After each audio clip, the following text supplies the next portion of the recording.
Durante la historia de la humanidad siempre se han dado en diferentes ocasiones diferentes tipos de intercambios, usualmente en tiempos de guerra, en tiempos donde hay tensión, quizás para que pueda ocurrir una guerra.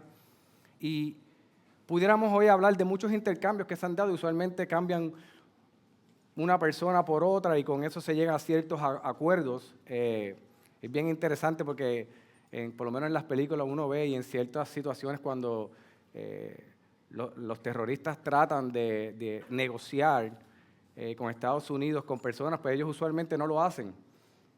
Pero hay momentos claves donde en medio de negociaciones se hacen ciertos intercambios que pareciera que no tienen sentido por las personas que están intercambiando. Y en los últimos años, por lo menos en el año 22 y en el 24, se han dado dos intercambios muy importantes para la humanidad y para la política, geopolítica de este mundo. Y vemos que el primer cambio, y uno de ellos fue en el 2022, cuando se intercambia a Britney Griner, que era una atleta estadounidense que fue encarcelada por posesión de aceite de cannabis, y aprovechan que había ciertas situaciones y Rusia pide que a cambio de ella le entregaran a Victor Bout, uno de los traficantes de armas más famosos del mundo, capturado por Estados Unidos. Y esto fue un intercambio muy importante porque era un intercambio extremadamente controversial. Tienes a una persona que era un traficante de armas, un peligro para el mundo, y querían cambiarlo simplemente por un atleta que tenía unos aceites de cannabis. Así que en medio de esta complejidad de ambos perfiles de personas se dio este intercambio. Pero también en el 2024, tan reciente como un año atrás, se dio otro intercambio que probablemente se entiende que ha sido el mayor desde la Guerra Fría.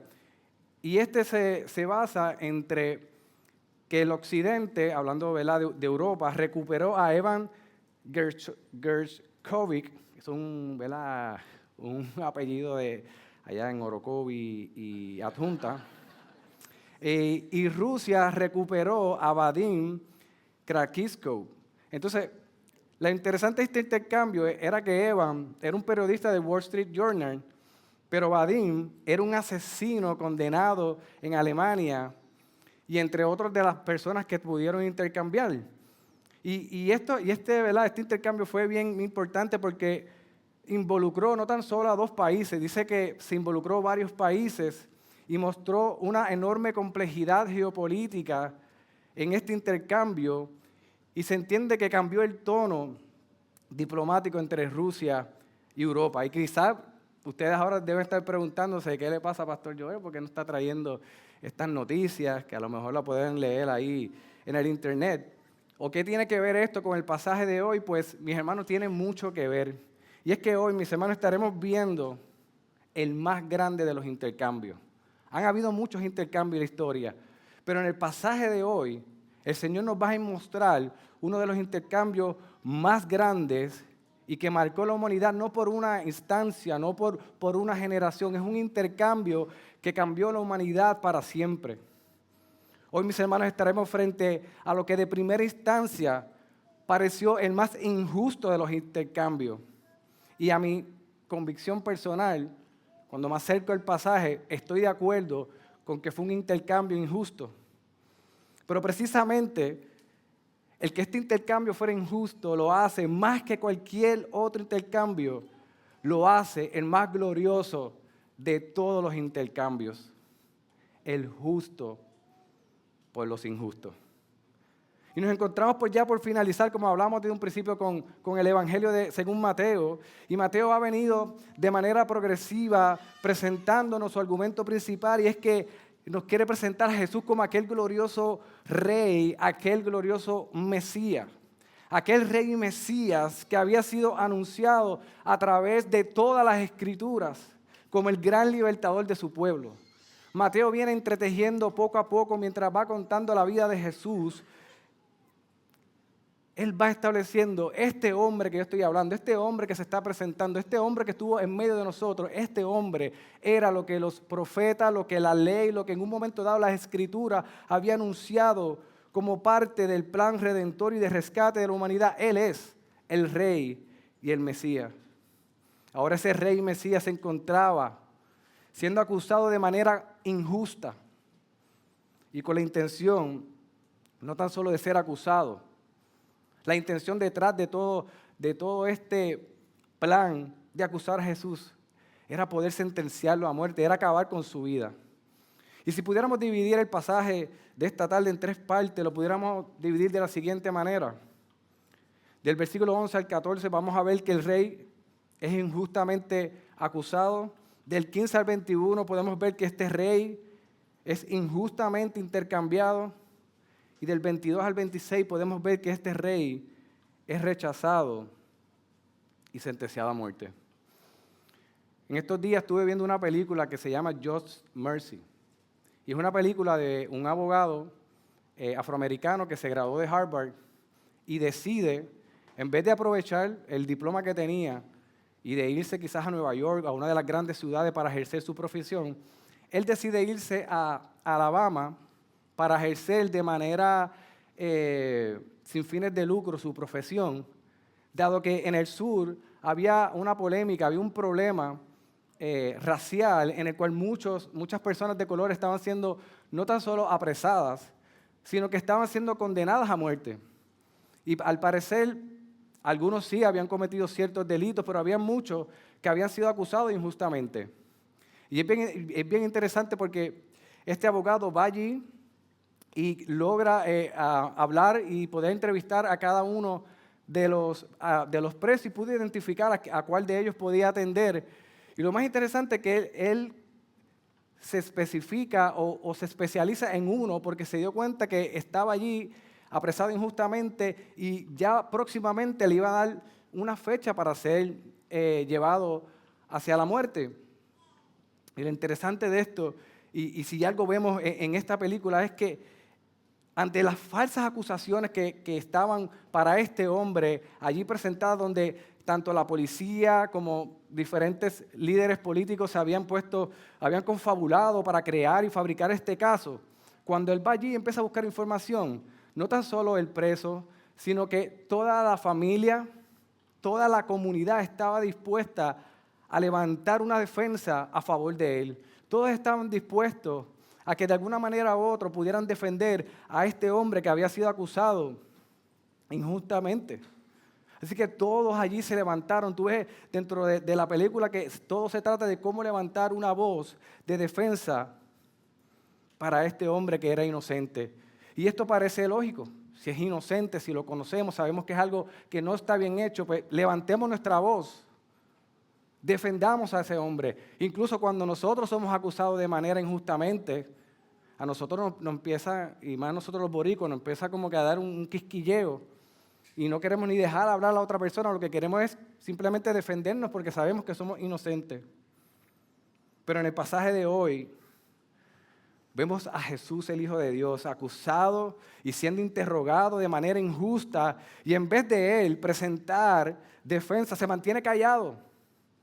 En vez de él utilizar o disponer de su completa sabiduría para él defenderse, él decide permanecer callados. Las únicas palabras que mencionó fueron: tú lo dices, cuando Pilato, el gobernador, le preguntó si él era el rey de los judíos. Tú lo dices. Por lo demás permaneció sin responder ninguna palabra. Y ahí estaban los ancianos, los sacerdotes, los líderes religiosos, la multitud, acusando a Jesús. Por lo demás, mientras Jesús estaba allí frente a sus acusadores, él decide no responder a ninguna pregunta. Y esto sorprendió a Pilato, al punto que él le tuvo que preguntar a Jesús: ¿no oyes cuántas cosas testifican en contra de ti? Y el mismo pasaje nos dice que Pilato quedó muy asombrado de que Jesús se mantuviera callado porque él sabía que Jesús era inocente. Él dentro de todo lo que estaba pasando y con la prueba, era como la película que yo estaba viendo, cada vez que tú veías, él veía la prueba, el abogado decía, este hombre es inocente. Y Pilato estaba ahí mientras escuchaba a los líderes religiosos, decía, esto a mí no me compagina, pero si él se defiende, si él por lo menos da una expresión, yo tengo la oportunidad de manejar este juicio de una manera justa. Pero no, Jesús se queda completamente callado. Lo que aquel gobernador no sabía, que el hombre que estaba allí, Jesús, el hombre que estaba frente de él era el cumplimiento de lo que el profeta Isaías había anunciado en el capítulo 53, versículo 7, cuando dice que fue oprimido y afligido, pero no abrió su boca. Como cordero que es llevado al matadero y como oveja que ante sus trasquiladores permanece muda, él no abrió su boca. Mis hermanos, Jesús pudo presentar la más contundente defensa. Usted se imagina a Jesús, que Él es nuestro abogado. Actualmente Él está intercediendo por cada uno de nosotros. Usted se imagina a Jesús allí, intercediendo por Él, presentando defensa de su caso. Pero había un plan más grande. Y esto requería que Él callara, esto requería que Él enmudeciera, esto requería que Él no pusiera a la disposición sus recursos de defenderse. Esto requería que Él callara en medio, como dice Isaías en el capítulo 53, en medio de sus trasquiladores.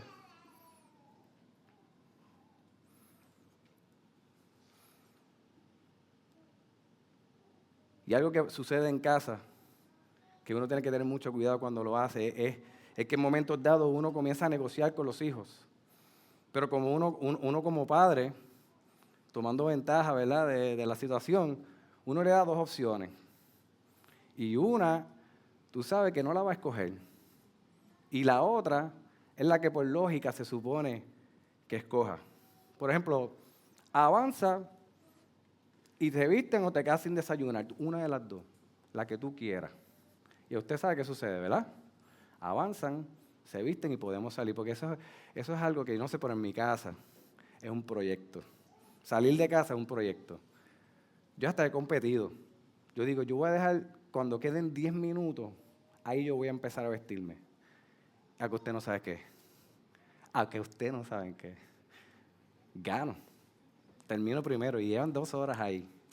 Pero eso es una de las opciones que yo le doy a ella con el fin de que ellos avancen y que opten por la opción más lógica que deben tomar. Así que, de manera similar, en el pasaje de hoy, Pilato, al ver que los principales ancianos y sacerdotes persistían de una manera u otra y de manera injusta a acusar a Jesús, le presenta dos opciones, siendo una de ellas una respuesta lógica.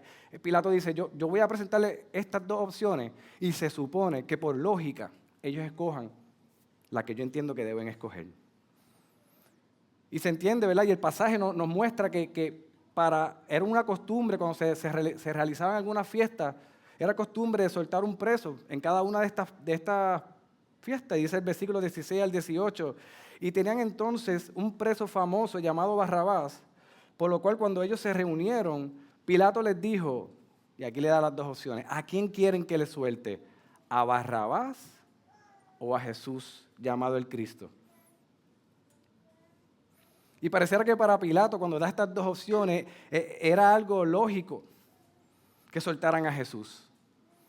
Él entendía que con estas dos opciones deberían soltar a Jesús porque la razón por la cual él entendía que habían entregado a Jesús era por envidia y Barrabás, cuando lo vemos por otro lado, era un preso que era famoso allí. Se entiende que pudiera ser un preso que a lo mejor había cometido asesinato, era un peligro para la sociedad. Así que entre una persona que yo tengo envidia y una persona que representa un peligro para la sociedad, se supone que entonces escojan a todo menos a Barrabás. Pero con lo que no contaba Pilato en esta propuesta que le trae al pueblo es precisamente la dureza del corazón de aquella multitud. El corazón de aquel pueblo estaba completamente endurecido y en contra de la persona de Jesús. Aquel pueblo estaba tan endurecido en sus corazones que preferían, dentro de esas dos opciones, vamos a liberar a Barrabás y olvídate de Jesús. Danos a Barrabás. danos al asesino, danos el peligro a la sociedad antes de que nos dé a Jesús. Y algo que era tan ilógico que Pilato vuelve y les pregunta a cuál de los dos quiere que les suelten. Usted sabe cuando usted tiene que volver a hacer la pregunta porque, hey, te voy a dar la contestación. Piensa lo que estás respondiendo, a cuál de los dos quieres que suelte. Y ellos contundentemente contestaron, mis hermanos, a Barrabás. Mis hermanos, estamos frente a una de las transacciones que en nuestra humanidad, en mi humanidad, en mi comprensión, es la más ilógica e incomprensible. Estamos frente a una transacción que no tiene manera no tiene forma de uno pensar que entre Jesús y Barrabás iban a escoger a Barrabás. ¿Cómo es posible que aquel pueblo escogiera un criminal por encima de Jesús? ¿Cómo es posible que escogieran a un asesino por encima del Hijo de Dios? Esto es imposible. Pero lo que ellos no sabían es que Dios en su providencia había utilizado la dureza de sus corazones para llevar a cabo su glorioso plan de rescate. Así que Dios no le estaba tomando por sorpresa que el corazón del pueblo estaba endurecido lo suficiente para escoger a Barrabás. Dios tenía un plan, y era un plan de rescate, y consideraba en su plan la situación del corazón del pueblo, el rechazo del pueblo. Así que al final de cuentas, aunque Jesús permaneciera callado sin poder defenderse o sin querer defenderse frente a todos sus acusadores, Jesús siempre estuvo en pleno control de la narrativa redentora. Jesús estaba caminando en el plan redentor de rescate de su pueblo. Y es interesante porque hace unos días atrás predicábamos dentro de la serie de Mateo que Jesús estaba llegando a Jerusalén y la multitud gritaba: Hosana al Hijo de David, bendito aquel que viene en el nombre del Señor. Una multitud lo recibió allí en Jerusalén con palmas, proclamando que Él era el Hijo de David. Algo profético, algo que afirmaba lo que la Escritura había anunciado sobre aquel Mesías, sobre aquel Rey que iba a libertar a su pueblo. Hosana, gritaba la multitud al mismo Jesús que estamos viendo ahora, con la diferencia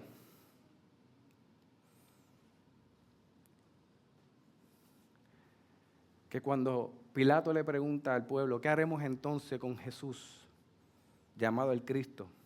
Ahora esta misma multitud gritaba: crucifíquenlo. Y Pilato confundido vuelve y pregunta, dice, ¿qué está sucediendo con este pueblo? ¿Por qué? ¿Qué mal ha hecho este hombre? Pero la multitud gritaba más fuerte. La misma que gritó en un momento dado, Sara, gritaba más fuerte: crucifíquenlo. Y esto lo que mostraba era que el pueblo ya en su corazón había tomado la decisión de rechazar a Jesús. Ya el pueblo en su corazón había tomado la decisión de rechazar al Rey que estaba frente de ellos y Mesías, al que los iba a rescatar. Ellos simplemente: no lo queremos, danos a Barrabás, a este, crucifíquenlo. Y esto era de esperarse, pues ya el salmista en el Salmo 2 lo había anunciado. Se levantan reyes de la tierra y los gobernantes traman unidos contra el Señor y contra su ungido, diciendo: rompamos sus cadenas y echemos de nosotros sus cuerdas. Esto ya las Escrituras lo venían anunciando, que este rey Mesías sería rechazado por su pueblo.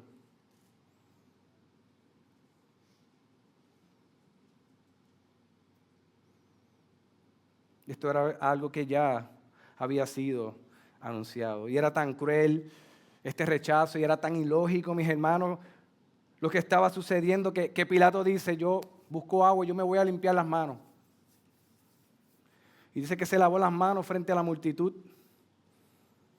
y les dice: yo soy inocente de este justo, allá ustedes.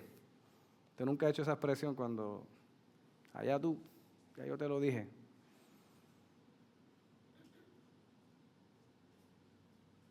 Pues Pilato lavó sus manos ante el rechazo y la dureza del corazón de este pueblo y dijo: soy inocente de la sangre de este justo y a ustedes. Muy probable Pilato pensaba que este acto lo iba a librar de su responsabilidad, pero no, mis hermanos, él era responsable y fue responsable de la muerte de Jesús. Pudo pensar que al decir estas palabras ellos se iban a retractar también. Ahora yo digo esto y como le paso allá tú, usualmente la persona dice: espérate, no es para tanto.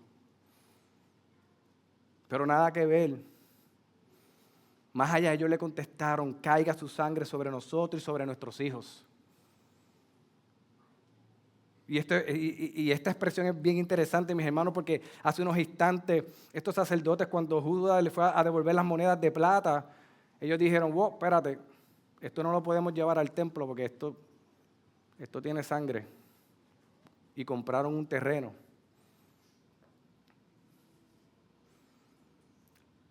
Rechazaron el llevarlo al templo porque era precio de sangre. Pero ahora estaban en un punto donde estaban dispuestos a asumir las consecuencias de reclamar la sangre de un hombre inocente. Y esto es importante porque las implicaciones que tenían eran muy grandes. En Deuteronomio 19 y 21 vemos que habían ciudades de refugio y habían procesos de expiación a causa de la muerte de un inocente. En momentos dados, si ocurría algún tipo de muerte que no se podía resolver realmente por qué sucedió, usualmente podía pasar en un accidente, habían determinado unas ciudades de refugio para que las personas quedaran ahí en lo que se resolvía el asunto, para que no viniera la maldición sobre ellos ni sobre la tierra. En otros casos, en el capítulo 21 vemos que hay un proceso de expiación precisamente para eso mismo, para tomar carta en el asunto y que esa sangre no cayera, esa responsabilidad de esa muerte sobre ellos. Sin embargo, los líderes religiosos, en el momento que Pilato le dice: esto va a caer sobre ustedes, ellos dicen: no, caiga su sangre sobre nosotros y sobre nuestros hijos, crucifíquenlo. Ellos preferían asumir las consecuencias de derramar la sangre de un hombre inocente. Ellos preferían aceptar esas consecuencias antes de liberar a Jesús. Crucifíquenlo. Si hay que asumir una responsabilidad sobre la sangre de este inocente, nosotros la cogemos más. Nuestros hijos también. A ese punto estaban estos líderes religiosos y esta multitud. Mis hermanos, qué irónico se debió haber escuchado a aquella multitud reclamando la sangre de aquel hombre inocente, cuando aquella misma sangre se convertiría en el único medio de salvación para toda la humanidad. La sangre que, como dice 1 Juan 1:7, la sangre que nos limpia de todo pecado. La misma sangre que en Hebreos 9:11 y 12 afirma que cuando Cristo apareció como sumo sacerdote de los bienes futuros, a través de un mayor y perfecto tabernáculo, no hecho con mano, es decir, no de esta creación, entró al lugar santísimo una vez y para siempre, no por medio de la sangre de machos cabríos y de becerros, sino por medio de su propia sangre, obteniendo redención eterna. Pero mis hermanos, esta sangre no hubiera sido derramada si primero no hubiera ocurrido el incomprensible intercambio de Jesús por Barrabás. Ese intercambio tenía que ocurrir. Un intercambio que mientras uno se acerca al pasaje conociendo desde este lado de la eternidad, uno dice: eso no tiene lógica. No tiene lógica ni de ninguna manera. Un intercambio que ante nuestros ojos no tiene ningún sentido, sin embargo, fue el intercambio que lo cambió todo. Un intercambio que apuntaba a un intercambio mayor donde nosotros representaríamos, perdonen mis hermanos, a Barrabás en el tribunal de Dios. Y Jesús, de manera voluntaria y redentora, tomaría nuestro lugar. Ese es el intercambio que representaba el intercambio de Barrabás y Jesús. como lo afirma el apóstol Pablo en 2 Corintios 5:21, al que no conoció pecado, refiriéndose a Jesús, le hizo pecado por nosotros para que fuéramos hechos justicia de Dios en él. Si hoy podemos gozar, mis hermanos, de la libertad que solo provee Dios mediante su glorioso evangelio, es y nada más es porque Jesús tomó nuestro lugar en el tribunal de Dios. Siendo salvados no por nuestras obras, mis hermanos, sino porque el Hijo de Dios, Jesús, el Cristo, siendo, escuche bien, inocente, tomó nuestro lugar siendo culpables. Y el apóstol Pablo, escribiéndole a la iglesia en Filipenses 3:9, le dice, y ser hallado en él, no teniendo mi propia justicia derivada de la ley, sino la que es por la fe en Cristo, la justicia que procede de Dios sobre la base de la fe. Si hoy estamos en este lugar levantando nuestras manos, adorando al Señor, pudiendo afirmar que nuestros ojos han sido abiertos, ha sido porque Jesús tomó nuestro lugar, mis hermanos, en el tribunal de Dios. Y la sentencia que nos tocaba a nosotros, que fue la misma que el pueblo gritaba y la multitud gritaba a Jesús, era la misma: crucifíquenlo. Sin embargo, Él tomó nuestro lugar para que usted y yo hoy podamos estar en este lugar como libres en Cristo. John Piper, hablando sobre este glorioso intercambio, dice: Cristo murió en lugar de los pecadores para que ellos puedan ser justificados por la gracia de Dios. La historia de Barrabás nos recuerda que tú y yo fuimos liberados de la muerte y del juicio, y ese lugar, escuche bien, fue ocupado por Jesús. La pregunta que nos debemos hacer entonces hoy es cómo esta verdad está transformando nuestros días mientras somos recordados de nuestra fragilidad. Cómo esta verdad de que Cristo tomó nuestro lugar y que cuando miramos este pasaje y no le encontramos lógica al intercambio, pues ya usted sabe, tampoco tiene lógica el de nosotros. Ahora esta verdad debe transformar nuestros días, aun cuando nosotros sabemos que somos frágiles y débiles y luchamos cada día con nuestro pecado. Como esta verdad nos está recordando la gravedad precisamente de nuestro pecado y el costo de nuestra libertad.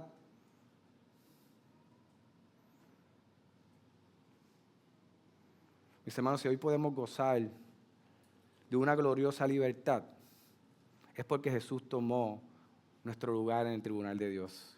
Un lugar que implicó la muerte y muerte de cruz. Así que hoy, mis hermanos, mientras luchamos con nuestros pecados, mientras nosotros nos levantamos cada día luchando con nuestro pecado, mientras recordamos las veces que le hemos fallado al Señor, también podemos recordar y afirmar: Jesús tomó mi lugar.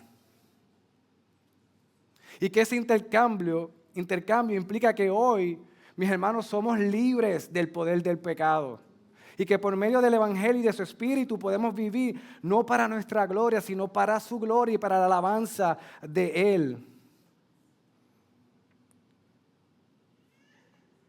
Y mejor no lo pudo haber expresado Pablo en Romanos 5, de 6 al 8, cuando dice: porque mientras aún éramos débiles, a su tiempo Cristo murió por los impíos. Porque difícilmente habrá alguien que muera por un justo, aunque tal vez alguno se atreva a morir por el bueno.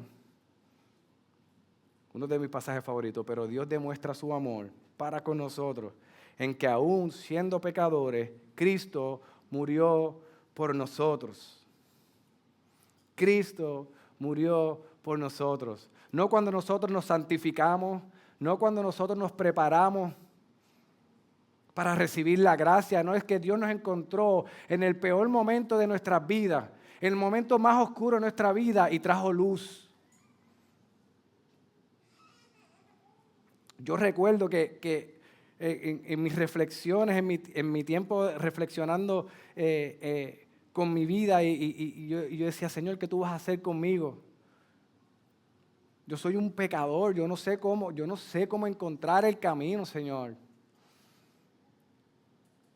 El Señor traía la palabra que había sido predicada una tras la otra y me afirmaba que precisamente en esta condición de pecado mi gracia es suficiente. Precisamente porque eres pecador y porque estás como estás, mi gracia es suficiente. Mi sangre tiene el poder para perdonar y para limpiarte precisamente del lodo cenagoso en el que te encuentras. Por eso si hoy te encuentras en este lugar y quizás te puedas identificar con Barrabás pensando que eres un gran pecador y muy probable sí lo eres, y que por esa razón no tienes ninguna esperanza de salvación, también no hay esperanza de salvación. Hoy el Evangelio te afirma que por personas como tú y como yo, Cristo tomó nuestro lugar para darnos completa libertad. Como dice el apóstol Pedro en 1 Pedro 2:24, Él mismo llevó nuestros pecados en su cuerpo sobre la cruz, a fin de que muramos al pecado y vivamos a la justicia, porque por sus heridas ustedes fueron sanados. Si esta es tu realidad, hoy arrepiéntete de tus pecados y cree en el Evangelio. Corre a los pies de Cristo. Martin Lloyd-Jones nos habla sobre este asunto de Barrabás y Jesús y dice, la elección de liberar a Barrabás y crucificar a Jesús nos confronta con la verdad del Evangelio. La sustitución del justo por lo injusto es precisamente el corazón de la salvación. ¿Qué tal si sacamos unos minutos para meditar en esa verdad? De que el justo, el Hijo de Dios, tomó nuestro lugar. Y tomó el lugar, no simplemente nuestro lugar, piense en su momento en su momento más oscuro, ese recuerdo donde usted se ve que dice, yo aquí no merezco nada. Precisamente a ese fue el que Dios, por medio de Cristo, tomó su lugar. Y ahí es que nosotros podemos ver la gloria de su gracia, la gloria de su perdón. En que Dios, viéndonos en esa condición, dijo, yo voy a tomar el lugar del injusto. Que su pecado, que mi justicia sea imputada sobre Él, sobre cada uno de nosotros, y que su pecado sea imputado sobre mí. Y entonces, ahora cuando vemos la cruz, en vez de verlo a Él solamente, podemos decir, ese era el lugar que me pertenecía a mí. Mientras la contemplamos y somos cada día edificados y recordados de su perdón, recordemos también ese glorioso intercambio. Y mientras los músicos pasan y precisamente cantamos esa canción que habla de ese glorioso intercambio, meditamos precisamente en eso. Y cómo esa verdad debe guiar nuestras mentes, nuestros pensamientos a la luz de abordar la semana. Con todos los conflictos que tengamos, con toda la situación que pueda haber en nuestros hogares, en nuestros matrimonios, en nuestra crianza, la verdad de este glorioso intercambio debe transformarnos y debe guiar nuestra agenda, debe guiar nuestros corazones. En momentos de ansiedad debe traer paz, precisamente porque el problema más grande se solucionó de esta manera. Mientras otros países, a través de intercambios, como hablábamos en un principio, solucionaron problemas que se pensaban que eran irreconciliables, como el de usted y el mío. Y trajo soluciones pasajeras. Cristo, por medio de su gloriosa obra y su glorioso intercambio, trajo paz para siempre para el hombre pecador. ¿Qué tal si cantamos al Señor? Nos ponemos en pie y cantamos.